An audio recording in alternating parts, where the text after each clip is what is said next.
আমেরিকায় একটা প্রবাদ আছে যে বিড়াল যদি সিংহ হইতে চায় তাহলে বিড়ালকে ইঁদুর মারা বন্ধ করতে হবে আর কি। এই কথাটা দ্বারা এটাই বোঝায় যে মানুষ যদি তার লক্ষ্যে পৌঁছতে চায়, এই জ্ঞানটা আপনার এমন ভাবে অর্জন করতে হবে যে আপনি নতুন একটা জ্ঞানের জন্য তৃষ্ণাও হয়ে যায় আপনার। যতক্ষণ পর্যন্ত ওই জ্ঞানটা আপনার পরিপূর্ণভাবে অর্জন করতে না পারেন ততক্ষণ পর্যন্ত আপনি জ্ঞানের পিছনেই লাগিয়ে থাকেন।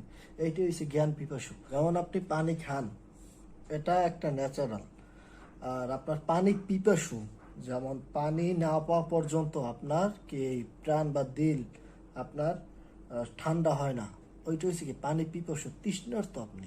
তাই জ্ঞানটা আপনার এমনভাবে অর্জন করতে হবে যে আপনি নতুন একটা জ্ঞানের জন্য তৃষ্ণাও হয়ে যায় আপনার আর কি। এই কথাটা দ্বারা এটাই বোঝায় যে মানুষ যদি তার লক্ষ্যে পৌঁছতে চায়, তার নিজের জীবনের যে আশাগুলা যদি পূরণ করতে চায়, যে তার ছোট ছোট বিষয়গুলা তার আশা বা লক্ষ্যবস্তু থেকে দূরে সরাই দেয়, সেগুলো আগে বাদ দিতে হবে।